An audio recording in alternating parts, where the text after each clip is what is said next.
So there was an incident where you got shot at a Walmart. Yeah.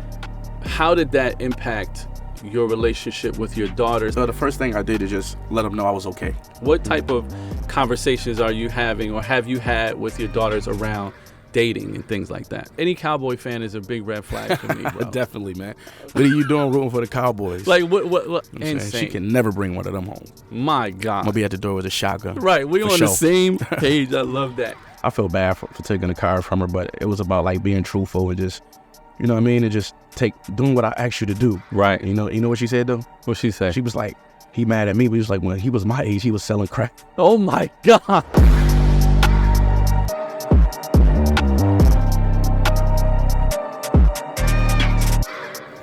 So let's set it up. How many kids do you have? Names, ages, things like that. Okay. I got a daughter and two stepdaughters. Kiera is my oldest. She's 25. It's my stepdaughter from a previous marriage. Germany, she's 18. That's my biological daughter. And you got Jayana. She's my current wife's daughter. You know what I'm saying? But Kiera, who's 25 now, I've been in her life since she was 5 years old. Wow. Jayana, who's 13, about to be 14 now, same thing. I've been around since she was 4 or 5. You know what I'm saying? Man. So all girls. All girls, bro. Yeah. Girl dad. Yeah. That's amazing. So I have 3 sons.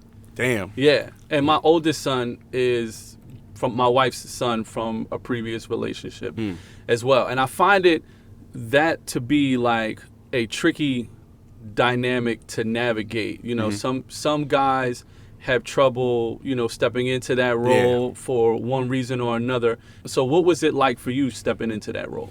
Man, honestly, it's just like you said. I learned what to do by what my stepfather didn't do. You know what I'm saying? It's like, and he used to tell on me a lot. And my mom, wow. Things he saw me do, my mom would come ask me about it, and I didn't never want to do that. You know what I'm saying? Right. I didn't. But you know, it's awkward when you're a stepdad stepping in, but I'm a man at the same time. Talk about it, and you jumping man. on the damn couch. Stop jumping on the couch. Word. I don't need to go tell your mother you're jumping on the couch. Like, Word. you know what I'm saying? At the same time, I'm providing and I'm taking care of you and everything like that. And I love you. So I felt there was no problem, but you know what I mean? You mentioned your stepfather. I want to talk about what was your relationship like with your dad? Your dad was a DJ, correct? Yeah. Johnny P, a DJ, man. You know what I'm saying? Bus driver. You know what I'm saying? So, yeah. And so what was your relationship like growing up? My pops, I never saw him take a smoke. I never saw him drink. He's also not my biological father, but I'm named after him, and my daughter is named after him. And he been there since I can remember. Like, Wow. I don't like from day one. I'm talking about long as I can remember, and I can remember until I was about 2 years old. Where were you in your life when you became a father? You mentioned you have the oldest. So talk about, you know, where you were in your life when you had to step into that role. I was 19. My baby mom had got pregnant only a few months after seeing her, so I knew her kid, but I didn't have a relationship with her. I was in like a work release program. I was in a halfway house, a federal halfway house. So when I got out the federal halfway house, I had moved in with her, and I was there every day. When my daughter came, you know, she was going to work. I was taking care of the kids and everything. So it always been both of them. Since my daughter been alive, it never was just one of them. So I learned that through taking care of my kid and learning things from my pops, Johnny P, and learning things from my stepdad. I mean, and you know, I just did it, and learning things from my homeboys. Let me say that. I watched my boy City Boy take care of his kid. Then I watched my older brother. He had a kid next, and then I was the last one to have a kid. These boys used to have their kids with them all the time. You know what I'm saying? We used to be riding around, and they had their kids with them. So I learned from them too. She right with me. She in another truck. Oh, nice. For real. So it's still to this day you to keep this it day, up right now, at this moment. You know what I mean? That's amazing, bro. One of my favorite Benny Rap Dad moments was when you tweeted a screenshot.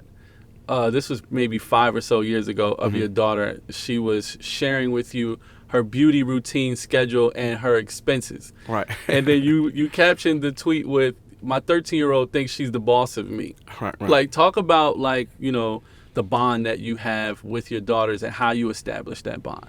I established that bond by, you know, being truthful with them, being upfront with them, you know, especially in a situation where I wasn't with their mom, you know what I'm saying? Because you can't leave your kid's mother to speak for you in those type of situations. Right. So it's a lot of times where I had to speak for myself. You know, do y'all know certain truths or why I'm not there? Like, do y'all know that? Have she spoke to y'all about that? So, you know, just being closer with them. Like, they my friends at the end of the day.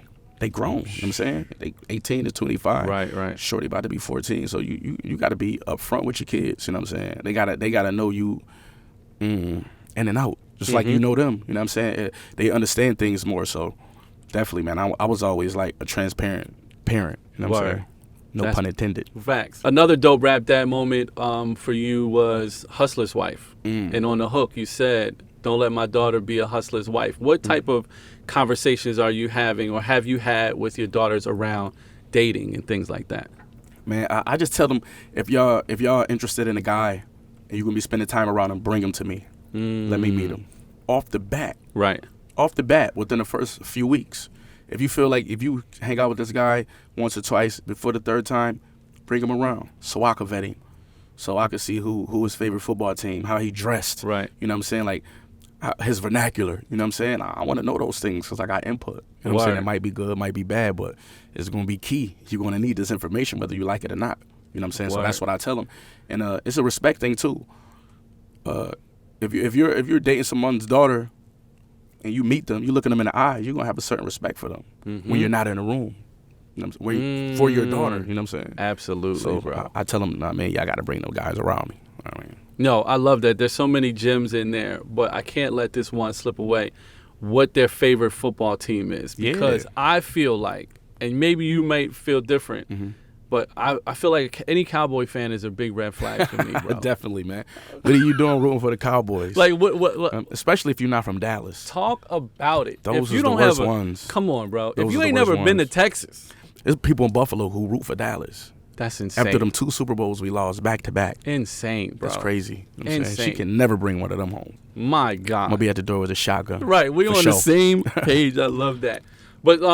But talk about that, because you know there's obviously that famous scene in Bad Boys where Will and Martin are meeting his daughter. Like, what's your approach when your daughter brings a guy into the crib? Are you Benny the Butcher or are you dad? I'm definitely dad, but I'm Benny the Butcher by default because, you know, that's who that person gonna see me as when I walk in the room.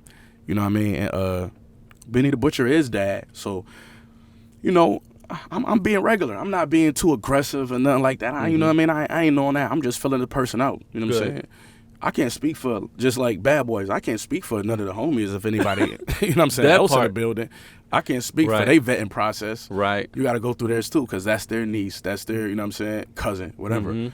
So, yeah, you know what I mean? I'm just regular. I'm going to ask key questions and I'm going to pay attention to key things, you know what I'm saying, for sure. Word. So there was an incident that happened in Houston where you got shot at a Walmart. Yeah. How did that impact your relationship with your daughters? How did you deliver that news to them? Like, what was that like? The first thing I did is just let them know I was okay. Before they heard anything from the news, I called them like, I'm all right. You know what I'm saying? And, just let them know, you know, they probably realized, like, damn, you know, Pop's successful and he rapping and everything, but, you know, he ain't safe. You know what I'm saying? Just to let them know I'm in the field every day. I'm still grinding.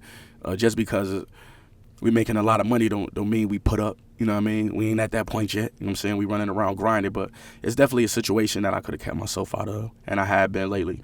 But it's like, you know, just get people, just put me under a microscope and let people know, like, you know, rappers, we in the field. If they haven't seen it already, what we go through, you know what I mean? So how did they take to it over the course of like the next couple of months or a year? Were they more protective of you? Were they more concerned about you? Like, you know, what was that like? Yeah, Kiera definitely was calling me more, you know what I'm saying? She the oldest. She definitely was calling me more, you know what I'm saying? Asking me, am I all right, you know what I'm saying? Paying attention to me more. But I was good, you know what I'm saying? I'm pretty sure they paid attention. I was moving with more security, and even now, you know what I'm saying? There's a lot of places I don't go. You know what I'm saying? Just moving different, you know what I'm saying? I'm pretty sure they could see that. All right, we're going to close this out with a rapid fire game. It's called First and Last. So your first memory of fatherhood. I remember my father, like, me being a father? Anything.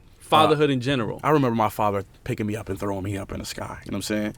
He a big dude, 6'4", 200 and something pounds. You know what I'm saying? I'm a skinny kid. Him picking me up and throwing me up, and I loved that. He used to throw me up high. You know what I'm saying? Word. And only my dad did that. Nobody else did that but my dad. That's amazing. I love that you touched on that, right? Because for a lot of people, fatherhood, they assume begins when they become a father. Mm-mm. But you said it very early in this interview. Like, your first interactions with fatherhood is the relationship that you have 100%. With your own. 100%. And that's so important because we don't realize at times, us as fathers, we're setting an example for our children, either what they should be looking for in a partner that will be a father or the father that they should be moving forward. So that's so important.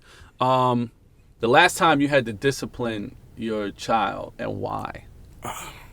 Last time I had to discipline her, Germany, is when we went out to Dave and Buster's, and it was a family thing. I invited the whole family, and she was supposed to take her stepsister straight home. You know what I'm saying? And she probably went a couple other places before she took her home, and it was late.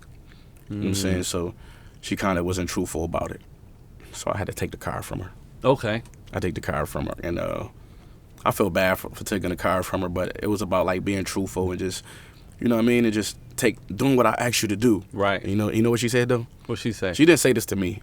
So she said this to her godfather, my best friend. She was like, he mad at me, but he was like, when he was my age, he was selling crack. Oh my God. I'm like, oh word. I'm gonna crack your head. Yo, kids crazy, man. Kids are wildin', bro. Right, my goodness, man. First concert you ever took your kids to? You remember? Soulja Boy. Oh, I took him to a Soulja Boy concert, and they both had the glasses. Oh, you wow. know what I'm saying? That you could barely see through because he wrote white out on the front. They had the matching jackets. Yep. That's Soulja fire. Boy. Yep, definitely. That's Niagara amazing. Falls Convention Center for sure. Last meal you cooked for your kids? You cooked this, Benny? I can't remember. I do not cook. No?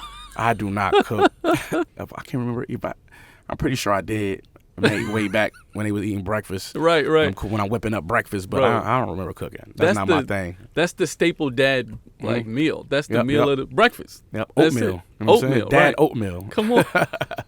Do you remember one of their first words? Germany first word. I mean, I don't. Like I said, I was away for that. But I remember when I came home, she was saying kids learn yes and no real quick.